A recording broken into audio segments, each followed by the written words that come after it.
Okay. Hello, everybody. Everybody knows who I am. Andrew Petersen, the CEO of the Business Council for Sustainable Development Australia. Welcome to the July edition of Exchange.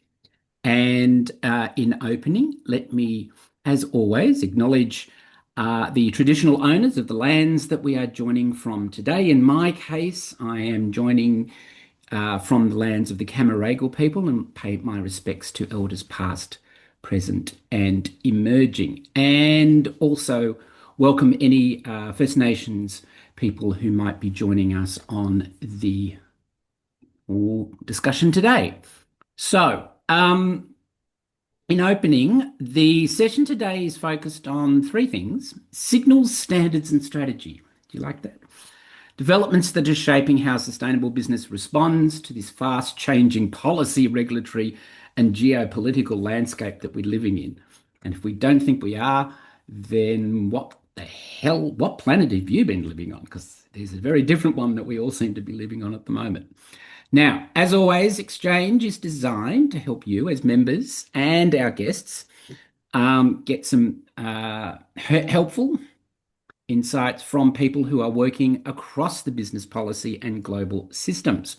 So today, and I'm very excited by this, we are joined by two excellent speakers, each bringing a very different perspective on two different aspects of the pressures and the possibilities ahead.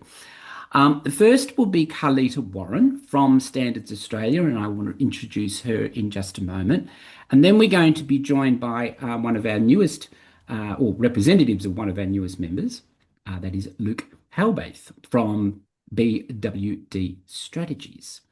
But let's go back to Carlita. Oh, and I will be at the end just reminding you all as to what's coming up if you haven't registered already for some new events that are coming up and a bit of an announcement. Yes. Okay. So let's go firstly to Carlita. Now, Carlita is from Standards Australia.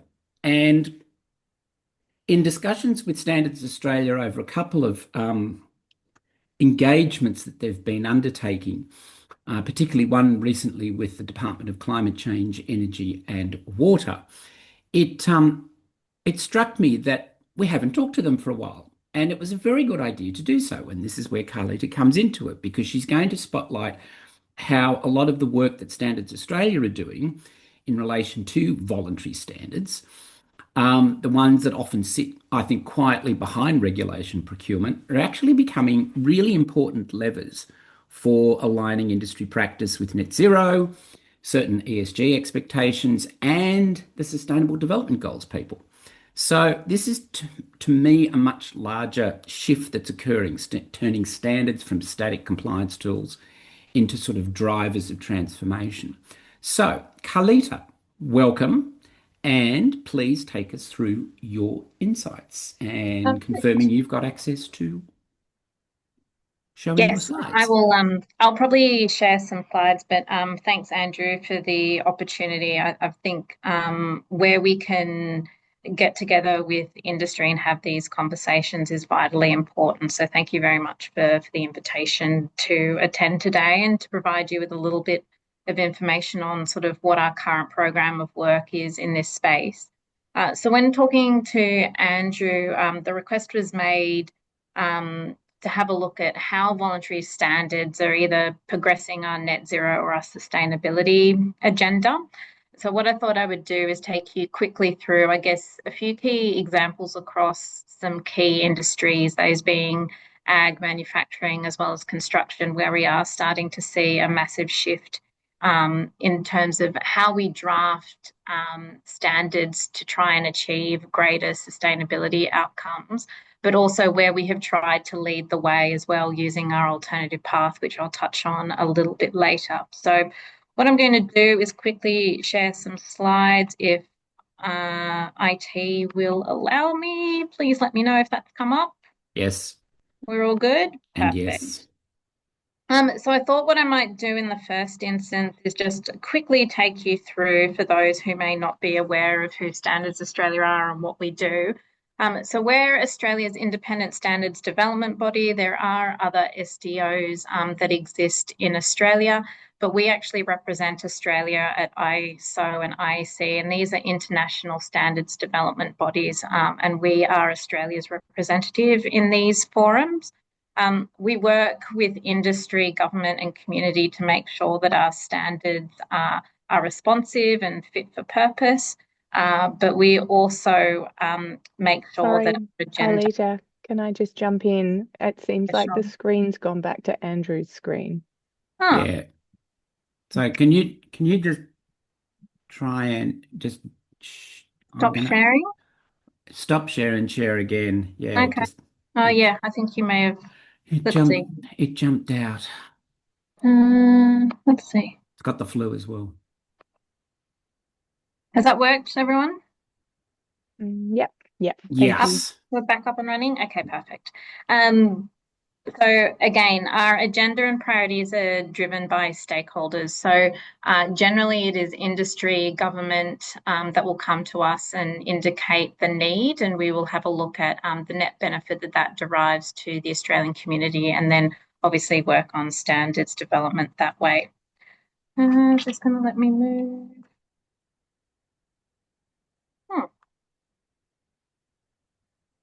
Not letting me move. Okay. Having a few issues. Do you want to go out of presentation mode and Yeah, I might have to. I'm so sorry yeah, about that's fine. this. Let me just get out of that. Oh, actually, that's me, so I'll get out of that. Sharing again. That Okay, might have let's see if this confused it. works. There we go. All right. And yeah, Is that allowing us to move now? yeah, it is. Perfect. Okay, so just a little bit in terms of the size and the scale of the organisation. So we actually have over 7,000 active committee members. So these are all the technical advisors that sit on our committees in order to form and review our standards. They come from around 3,000 nominating organisations, so industry associations across all industry sectors to provide that advice and guidance. And at present, we probably have around 431 active technical committees. So those are committees which are currently either engaged in new standards development or revisions of existing standards as well. But it's probably a good point to call out what we don't do. So we aren't a government agency, which sometimes gets confused in the broader market. We don't make laws or regulation, although sometimes voluntary standards are called up in legislation, which then makes them mandatory. And we don't test or certify products or systems. We leave these to other conformity assessment bodies such as NATA as well as JAZANT that provide those parts of the technical infrastructure around standards. So I thought what I'd do today is just take you through some examples of where we are either supporting work in the international sphere on net zero, ESG and sustainability, but then provide some core examples from work which we've recently undertaken in these areas.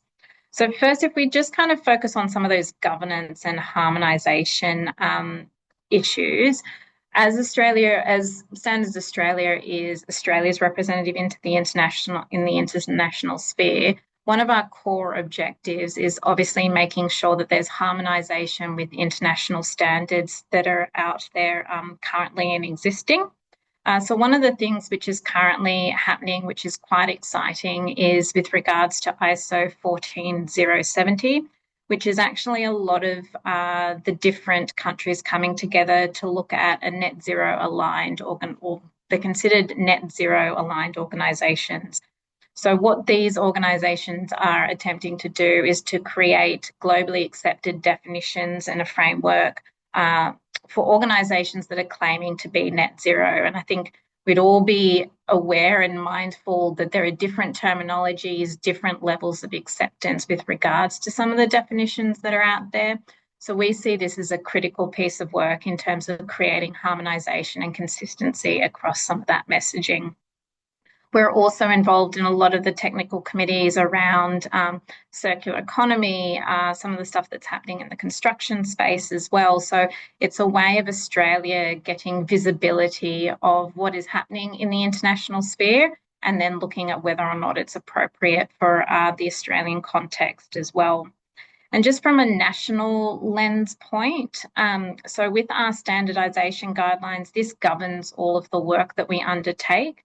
And a few years ago, we actually included a clause in there about sustainability principles. So where our technical committees are revising standards, they're actually being asked now to consider what are the sustainability implications of the work that they're undertaking, and whether or not changes and revisions to the standard actually meet those principles as well.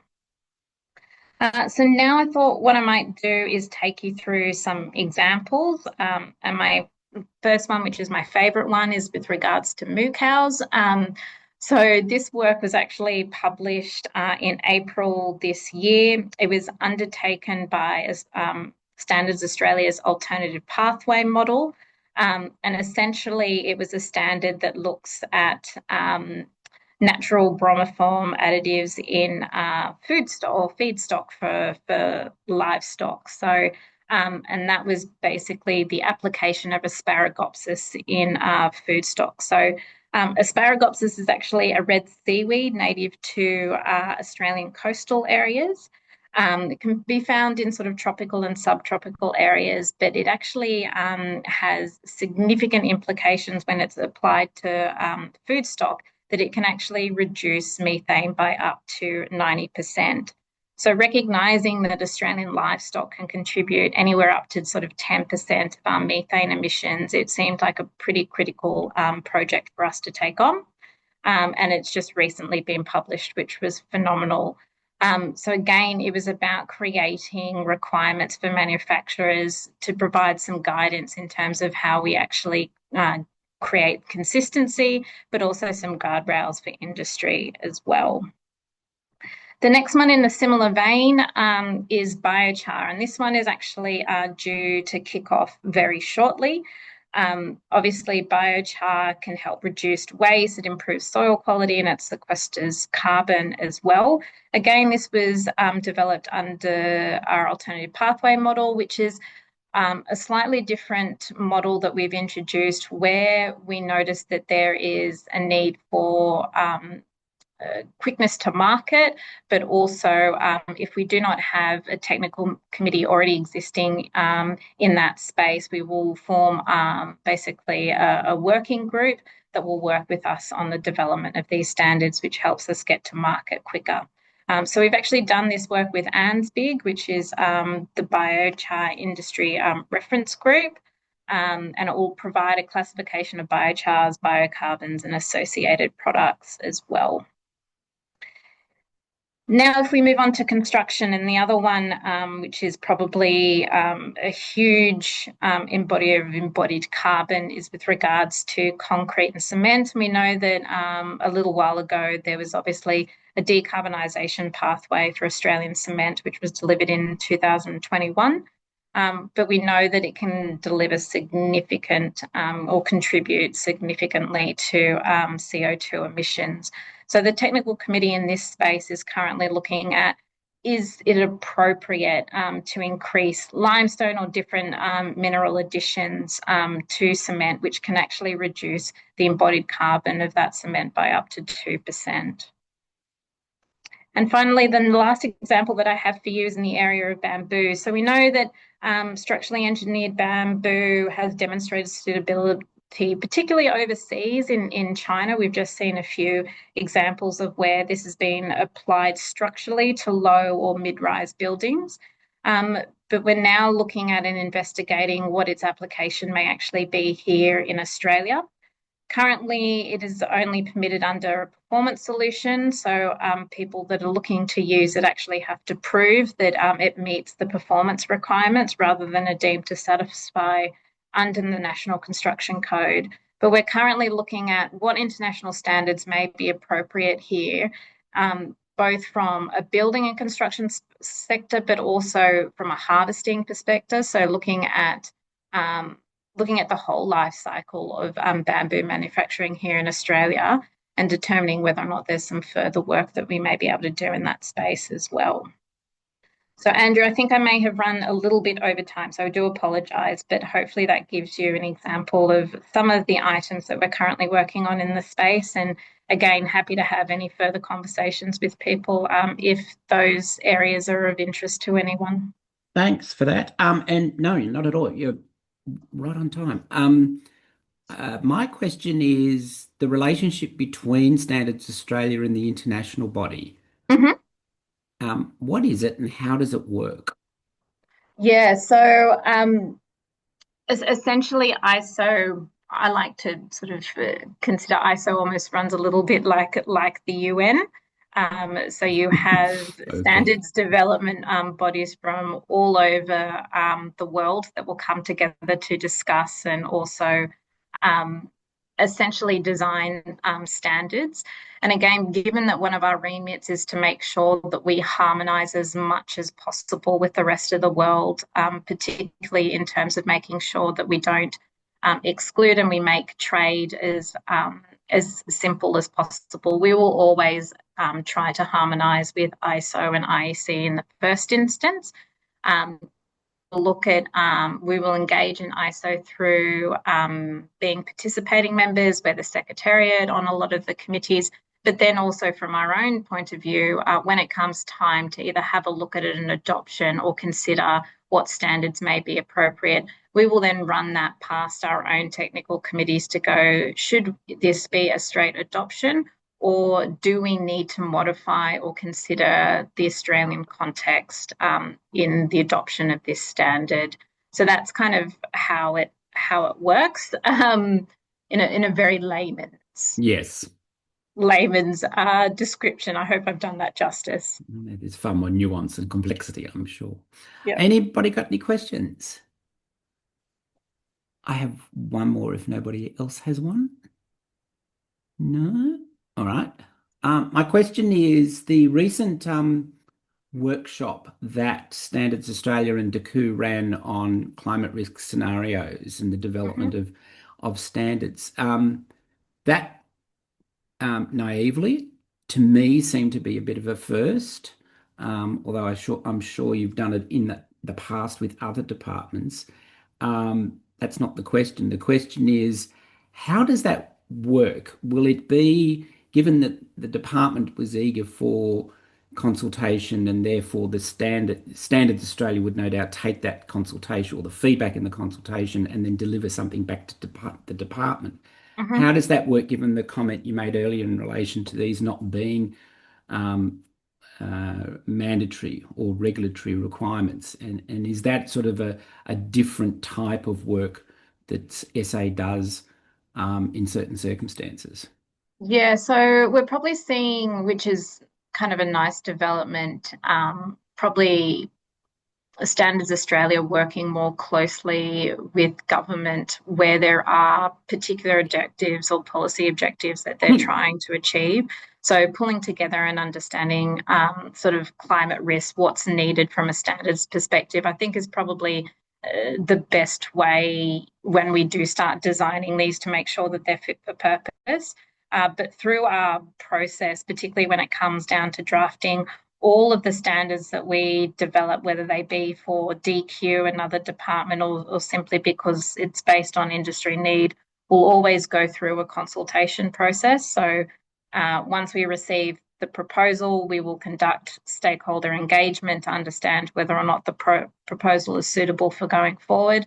But then as we start drafting and we've got that draft standard available, that will also then go out for a mandatory 9-week consultation process. So we make sure that regardless if the work has been instigated by DECU or another government department, there will always be mandatory consultation on it. Yep. Once that work is done, then whether or not government decides to make it mandatory is really a question for them. But what we try to do is at least ensure that we've done everything possible to make sure views of industry, the community are heard before a standard is developed and finalised. Okay. No, that's very interesting. And I thought it was a great development, actually, because you've got the legitimacy and the gravitas of Standards Australia of so many years of work in the voluntary space, and to bring it into and then use the opportunity of stakeholder engagement in such a way, I thought was really quite impressive. So looking forward to that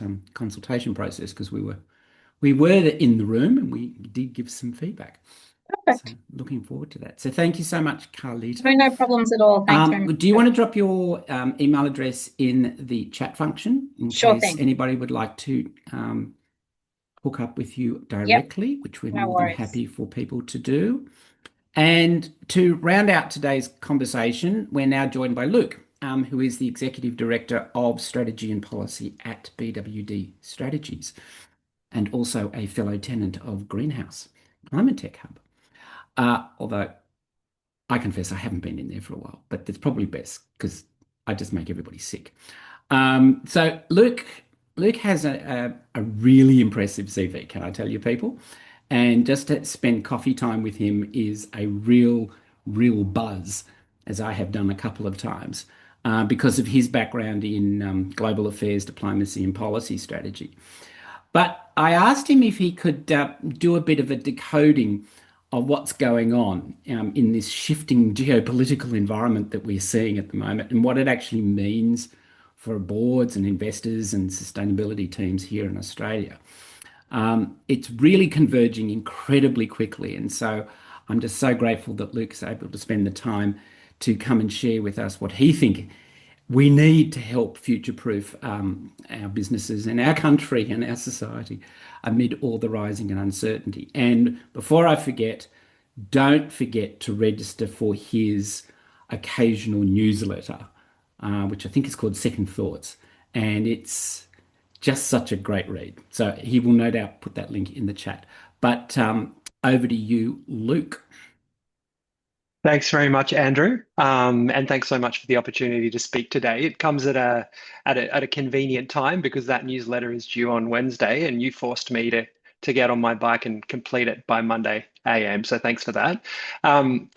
It's been, again, a good time to speak to you just because I've had some great conversations with large philanthropic organizations, the government, and major corporates over the last week on COP31. So again, it's kind of a winnowing function having to write this, Andrew, to try and bring together some of those threads. And forgive me for reading this. I'll read it to you, and please jump in at any point if you have any questions. And I should also note that I'm joined by my mum, who's the chair of our advisory firm, Darren. I'm the CEO. It does sound a little nepistic, doesn't it? But we do our best. So thank you very much. Nepo babies in sustainability. Who cares? Isn't that just succession planning? Good succession planning? Hopefully. So this piece is called Australia's 18-month window, becoming the world's most influential middle power. 3 critical decisions every leading Australian board must make. I'm going to make a bold prediction. Australia is on the cusp of becoming the world's most influential middle power. Not in a generation, not in a decade, in the next 18 months. Every decision you make between now and COP31 in November 2026 will either position your organisation to capitalise on this transformation or leave you watching competitors seize the prize. Not everything is in your control. We need a more visionary government and opposition committed to genuine productivity reform and a clear-eyed understanding of the implications of environmental, technological, and social disruption. But if we assume we do get the right policy signals, a positive short-term future awaits. Let me unpack how this unfolds and what it means for you. Critically, 3 forces are shaping this Australian moment. First, the great fragmentation. Trump 2.0 has finally closed the book on the post-World War II era of globalization. Last week, President Trump announced sweeping 30% tariffs on imports from the European Union and Mexico, with threats of even steeper levies if those partners retaliate. This follows blanket tariff hikes of 15 to 20% on most US trading partners. Global growth will slow to a projected 2.3% in 2025, the weakest since 2008. In this fractured world, Australia finds itself in an increasingly rare position. strategic optionality. While the US deploys tariffs indiscriminately, even against allies like Japan and South Korea, and China navigates mounting Western restrictions, Australia maintains functional relationships across both spheres. The reason is simple: resource dominance. Australia is the leading global supplier of iron ore, gold, uranium, lead, zinc, and rare earths production, and holds top 5 positions in nickel, cobalt, copper, and silver. This makes the nation indispensable to supply chains spanning clean energy, advanced manufacturing, and technology. In a world where major economies are scrambling to secure access to resources, this unmatched resource portfolio delivers genuine leverage. In the energy transition value chain, Australia is a major power. Second, the climate leadership vacuum. Having leverage is one thing, converting it into lasting influence is another. The global climate leadership structure is fragmenting. The US has abandoned multilateral climate leadership. Europe talks big, but can't fund ambition while rearming. China's green tech dominance faces systemic Western decoupling. Into this vacuum steps Australia. COP31 in Adelaide, whose confirmation was delayed until COP30 in November due to Turkish brinkmanship, isn't just another climate summit. It's a moment of reckoning for our nation. Do we want to play a major power role in driving the $1.9 trillion global transition, or merely supply its raw materials? Do we want to dig and build, or simply dig and ship? The stakes extend far beyond environmental diplomacy. Success makes Australia the indispensable bridge between competing blocs, too valuable to sideline, too central to ignore. Failure confirms our relegation to second-rate commodity supplier, while others create the value-added industries of the future. But resources and climate leadership mean nothing without capital to deploy them at scale. Here's where Australia has a third unique advantage. Third, a $4 trillion capital advantage. Australia's superannuation system represents a force multiplier few other nations can match. At $4.13 trillion, it ranks 4th globally, despite Australia's ranking 56th by population. Growing at 13% annually, it could reach $11 trillion by 2045, potentially overtaking Japan and Britain. To put this into perspective, Australia's super funds control more capital than the GDP of most countries and dwarf the economies of many advanced nations. It exceeds the total market capitalisation of the London Stock Exchange, a staggering feat for a nation of 26 million. Our system is larger. This isn't just retirement planning, it's sovereign wealth creation on a scale that shapes global capital markets. What makes this capital unique is its patient horizons, massive scale, and growing domestic focus. As global capital markets fragment along geopolitical lines, Australia's super funds offer something increasingly rare: a vast, stable pool of democratic capital unencumbered by foreign policy constraints, a domestic alternative to the overseas investment that has traditionally dominated Australian infrastructure and energy projects. So what does this mean for your board? I think every board, at least every large influential board, needs to make 3 immediate and critical decisions. Decision number 1, factor geopolitics into your investment decisions. Most boards still treat geopolitics as an external factor, yet according to EY, just 30% of CEOs have visibility into their company's exposure to political risk across operations, markets, and suppliers. As economic nationalism rises, national security considerations will override free market principles more and more. This transforms capital allocation fundamentals. 1, costs rise as liquidity fragments along political lines, creating risk premiums for cross-border investment. 2, returns diminish as regulatory barriers shrink addressable markets. And 3, risk increases as governments can repatriate capital or nationalize assets in the national interest, witness in foreign investment restrictions from Washington to Beijing. The practical implications of this are stark. Manufacturing facilities designed for global markets may suddenly serve only domestic ones. Supply chains optimized for efficiency must prioritize resilience. Joint ventures face national security scrutiny that undermines a commercial thesis. The action for the board is to embed geopolitical risk assessment into your standard investment analysis. When evaluating any major capital decision, model 3 scenarios. What's your ROI if you lose access to key markets? How do your margins change if supply chains get disrupted? And what happens to your funding costs if political tensions restrict capital flows? Most boards already stress test for interest rates and currency fluctuations. Treat political risk the same way, as a standard input, not an afterthought. In this new era of what Jeffrey Sachs calls manufacturing nationalism, political risk is business risk. The companies that plan for disruption will outperform those caught scrambling when it hits. Decision number 2 for your board, position for COP31 in Adelaide. COP31 represents unprecedented reputational exposure for Australian business. When 30,000 delegates arrive in Adelaide in November 2026, they will scrutinise corporate climate credentials as intensively as government commitments. For Australia's business elite, the prospect of hosting the world's key climate forum will be a powerful motivator. Corporate leaders will be eager to avoid showcasing half measures before a global audience of investors, peers, and policymakers. Expect many firms to use the 18-month runway to COP31 to recalibrate their transition strategies. Companies relying on questionable offsets or vague net zero commitments risk public exposure that translates directly into capital market punishment, higher borrowing costs, restricted access to ESG funds, and damaged partnerships. The action for your board.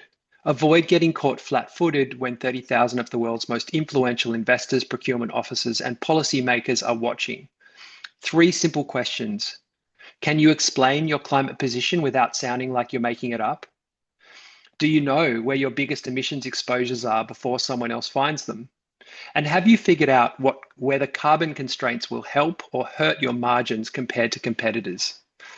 Don't be the leader who gets embarrassed on the global stage because you couldn't answer basic questions about your climate exposure. While your competitors are positioning for advantage, you'll be explaining why you're still figuring it out. The window for this positioning is narrowing. By November 2026, institutional capital will have identified climate leaders and laggards. Companies will act decisively in the next 18 months to define the next economic era. Those that hesitate will spend years catching up to advantages already locked in. And question number 3 for your board. How do you use the home field capital advantage? Most Australian companies default to offshore funding while overlooking a major domestic advantage.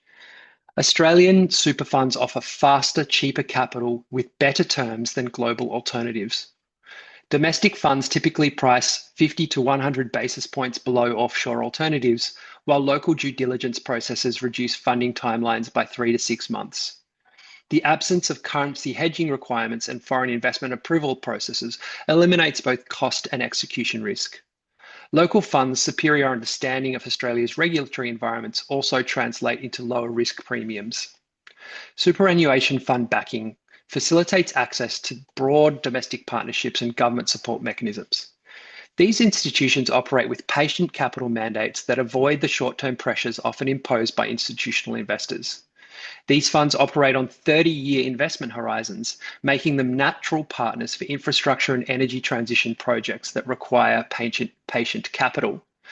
Treasurer Chalmers' recent acknowledgement of the dual economic and foreign policy dimensions of superannuation investment signals government support for this domestic capital deployment. So the action for your board is to benchmark super fund terms against existing funding costs, identify sector-aligned funds and approach them with Australian-focused value propositions that leverage their domestic investment mandates. And just in conclusion, history shows us that moments of structural change create lasting advantages for early movers. When the internet emerged, Amazon pioneered e-commerce while established retailers debated whether online sales were a fad. Early China entrants secured partnerships that competitors still can't access even today. Australia's moment follows the same pattern. Businesses making those 3 decisions now, geopolitical risk modelling, credible climate positioning, and domestic capital access will define the next economic era. The laggards will spend years trying to catch up to relationships and advantages already locked in. For the first time in our history, Australia controls all the variables, the resources everyone needs, the climate leadership platform, and the capital to deploy at scale. But windows like this don't stay open. By the time COP31 wraps up in Adelaide in November 2026, the new global order will be set. Companies will have chosen their partners, supply chains will be locked in, and capital will have found its home. The question isn't whether this transformation will happen, it's happening now.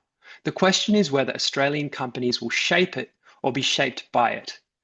The companies that move decisively in the next 18 months will secure preferential access to markets, money, and partnerships worth trillions. Those who hesitate will spend the next decade watching others occupy the positions they could have claimed. The choice is yours. Thank you.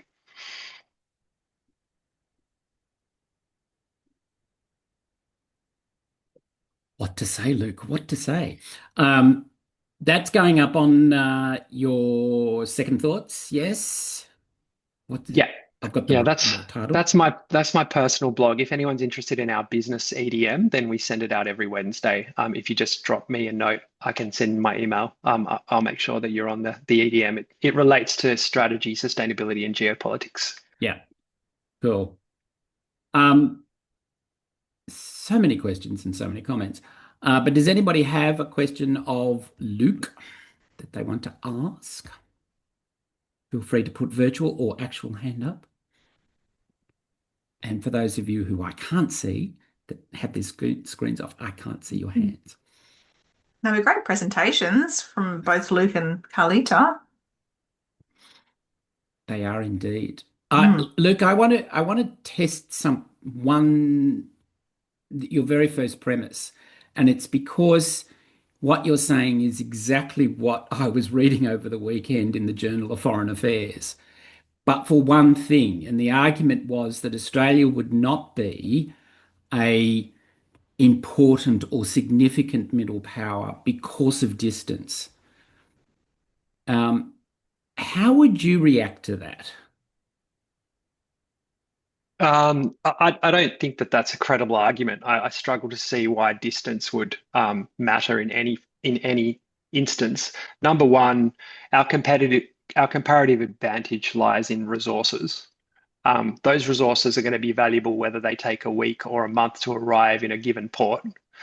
Number two, we also sit on the doorstep of the world's most dynamic and populous region. So I don't believe that Australia has a geographic disadvantage, even in actual terms. The most important markets in the world are on our doorstep if you take Darwin as Australia's gateway to Asia.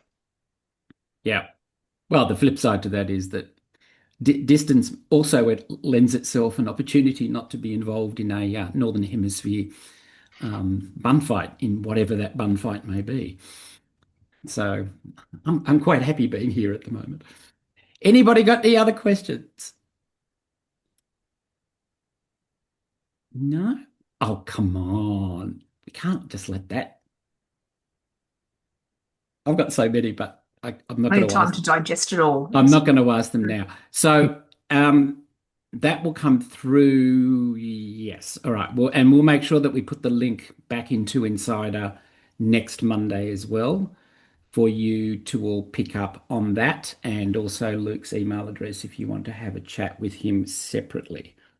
I just make one quick comment, Andrew, just for the Please. group's edification. The last week has been really interesting. The government is moving behind the scenes to sponsor COP in a big way. It hasn't been made public yet, but in the next 2 weeks, we're going to see some really clear policy signals from this Labor government that COP will be a priority. One of the challenges is that Albanese himself doesn't see environmental considerations as particularly important to his identity and legacy. He's an old school Labor lefty. So for him, it's about supporting vulnerable communities, about building. But the smarter members of cabinet have co-opted Albanese into COP by explaining this is not just virtue signaling a la the Greens party on environmental issues. This is actually about building the 21st century Australia. So this is about jobs. This is about geopolitics. This is about standing up to the Pacific in the face of Chinese adventurism. This is about building the infrastructure that we need, not just to dig and ship, but to dig and build. And that is a much more appealing narrative for Albanese. And now that he's more or less on board, expect to see a lot more attention, both politically and then obviously downstream in the business community around COP31. So, and to amplify that, on Friday I was talking to DFAT, and they were basically saying, yes, stay tuned for the next 2 weeks. There will be something announced. And I thought, okay, yeah. And then I get an email from WBCSD on Friday night saying, congratulations on getting COP31. And I went, excuse me? I haven't seen an announcement. But it comes from a discussion that they've been having inside the UNFCCC and other players inside ICC and others, the International Chamber of Commerce and others, who have been hearing exactly what Luke has been talking about, that there is an inevitability about it coming to us. The language that Turkey used, a week and a half, 10 days ago, about how it was willing to hand it over to us, was designed to be a face save. But it is more than likely than not. The question I've got for all of you is, what if we got it? Let's not talk about why we'd like to get it. If we do get it, what are we going to do with it and make success from it? And that's a conversation that we will be having with the WBCSD probably in the next 2 weeks with DFAT. And so the Learn and Lead members will be invited to a private discussion with the WBCSD and DFAT DECU probably before the end of July to talk about that. So stay tuned for that, people. Anything arising from that, because it's 1:45? No? All right, good. Thank you. So with that, a big thank you to Luke, and thank you to all for joining us. Again, also thank you to Carlita for her timely and very practical insights. Don't forget, if you've got any questions, she's put her email address into the chat and you can reach out to her. Coming up, the road to Belém, Tuesday, the 22nd of July, 4:30 p.m. If you haven't registered, the link is on the website, and it's also an insider. There's a new webinar coming out. In fact, it's already promoted in Insider on hydrogen and decarbonisation. We are jointly running that with, or jointly, Andrew, it's 3 people, WBCSD, Worley and ourselves. That's also on Tuesday, the 22nd of July, but slightly later. And don't forget to make sure it's in your diary for the next exchange, which is on Monday, the 11th of August, also at 1 o'clock. A reminder to all of you, if you do have something you would like to share, announce, give some insight to, you've heard the quality and the depth of one of our members at BWD talking about some really important issues for us today. If you have something you would also like to share that's coming up, I would very much like to hear from you so we can slot you in either for August or for September. But if there's nothing else, thank you so much for joining us. A copy of the recording will be put up onto the YouTube channel before the end of the week, and it will also be put into Insider. I will also send a link to Carlita and also to Luke and Darren if you wish to also have it. And if you want the raw feed, let me know and I can send it to you directly as well.